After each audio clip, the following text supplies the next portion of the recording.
Alright, movie 2, Justice League The New Frontier. Not great.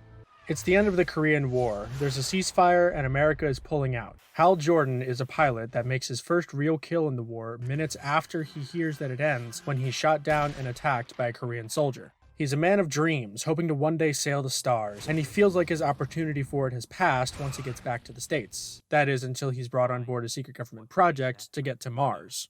Elsewhere, what sparked the project in the first place, an independent scientist conducts an experiment that goes wrong. It was only supposed to contact Mars, but it instead teleported an actual Martian to Earth.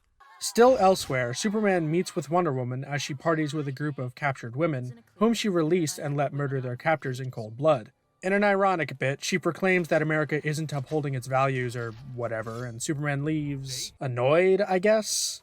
Still elsewhere, Iris West is conducting an interview in Las Vegas, but when Captain Cold unexpectedly shows up, it's up to the Flash to stop him. In this world, using the veil of McCarthyism, I believe, superheroes are branded as vigilantes and are hunted by the police. The Flash is nearly captured halfway through the movie and quits being a superhero because of it just before the finale, only to come back during the finale. Batman continues his work as the Dark Knight, but is also hunted, though he does make contact with the Martian going by the name John Johns, who is working as a detective. Both have noticed cults popping up worshipping what's known as the Center, and all of the heroes mentioned previously have made some kind of contact with it. Wonder Woman, back on Themyscira, is attacked by the Center, though she's able to escape and warn the US, just after a failed attempt to go to Mars, where Hal Jordan was saved by Superman in a detonating rocket. One that was rigged with weapons, by the way, and where Jean Jeans was captured when he attempted to board the rocket to get back to his planet. Afterwards, Jordan is summoned by a dying Green Lantern who entrusts him with the Green Lantern ring after the rocket explosion exposed the approaching Lantern to too much yellow energy. Though Hal doesn't know how to use it, he accepts the ring with grace. But don't celebrate for long, because that's when the Center finally attacks. All of the heroes converge, including those mentioned above, along with Green Arrow, Adam Savage, and the Blackhawks. The US government puts aside the hunt for superheroes in the face of the larger threat of the Center, and though Superman is downed like a bitch, the other heroes pull together and enact a plan against the Center, which is a big floating island that spawns dinosaurs and lasers, I guess. During the encounter, Hal unlocks his ring's powers and lists in exploding the Center into space where it won't hurt anyone. And then the movie ends. Oh, actually, Aquaman then appears in a submarine right out of 20,000 Leagues Under the Sea, where it's revealed that he rescued Superman after he was downed earlier. Yay.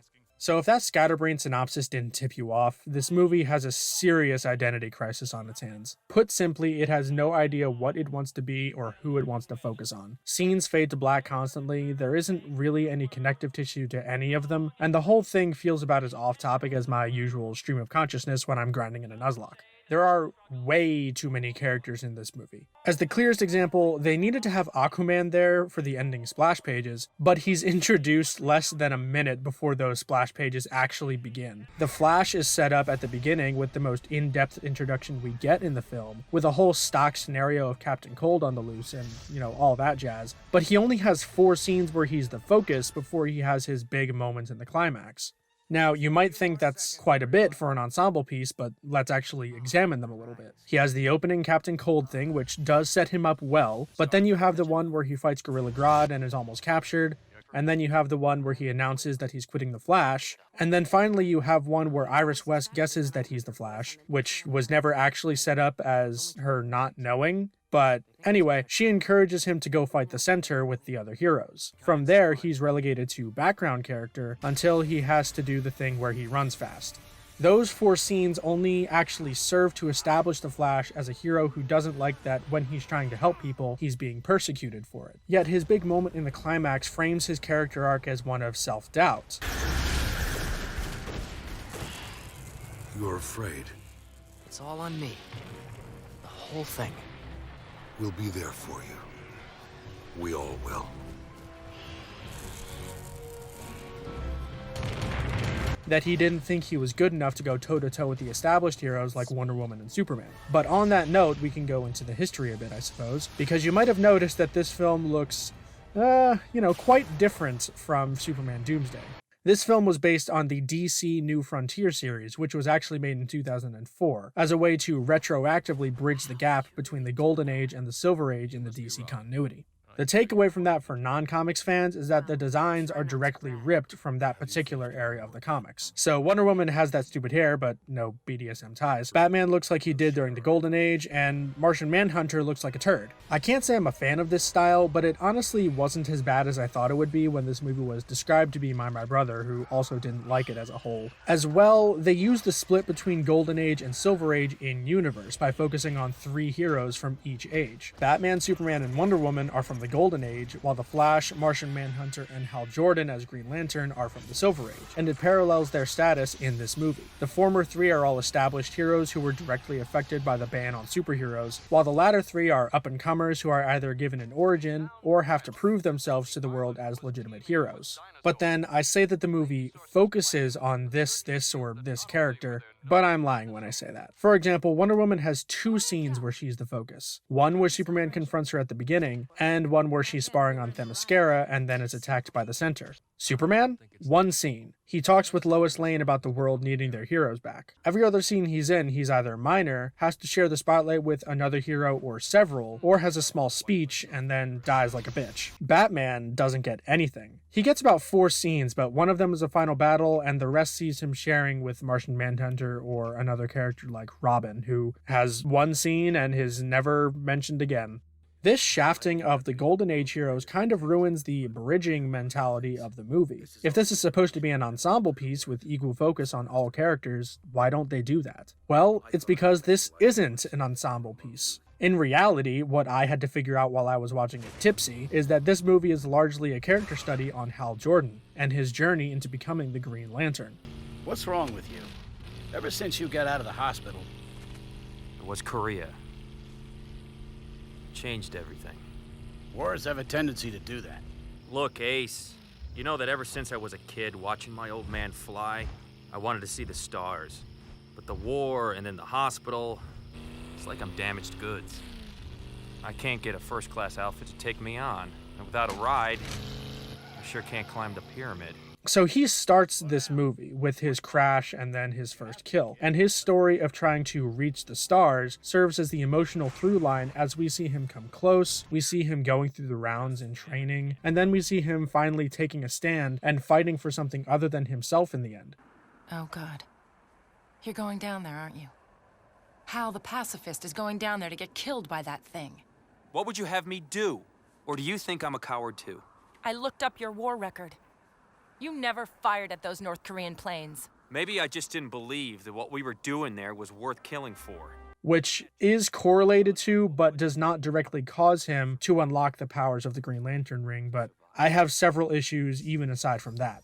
First, if this movie is supposed to be a Green Lantern movie, well, first of all, we'll get there. Second, why does it spend so much time with these other characters? Wonder Woman doesn't end up doing anything of substance, and the wedge that's driven between her and Superman at the start is both cynical and meaningless. Because when she's attacked by the Centaur, he's the first person she runs to, and he acts like they were never fighting to begin with, for as much as he's shown to be worried over her injuries. Jean-Jean's also doesn't mount to much consequence. He gets a substantial amount of the setup time in the film, being the second character we're properly introduced to, as he sees the scientist who summoned him die in his arms. But he doesn't end up accomplishing anything. He works with Batman very briefly in the detective's investigation into the Centaur cults before he learns of the mission to Mars and then is caught. Then he forms this weird, rushed, buddy-buddy relationship with Faraday, the government guy that was not only responsible for him not being able to board the Mars rocket, but also is the reason he's captured. And then he gets like an angry moment in the climax where he drops a bunch of mook dinosaurs after Faraday is killed, and that's the extent of Martian Manhunter's impact on the plot, summed up in about 130 words. Maybe the biggest crime of the movie, though, is not actually letting Green Lantern be the Green Lantern. He doesn't get the power ring until 46 minutes and 23 seconds into the movie. Yes, I counted to the moment where the ring plops into his fat hand. He doesn't use it for the first time until 1 hour, 4 minutes, and 40 seconds in. For the record, this movie is only 75 minutes, or an hour 15, long.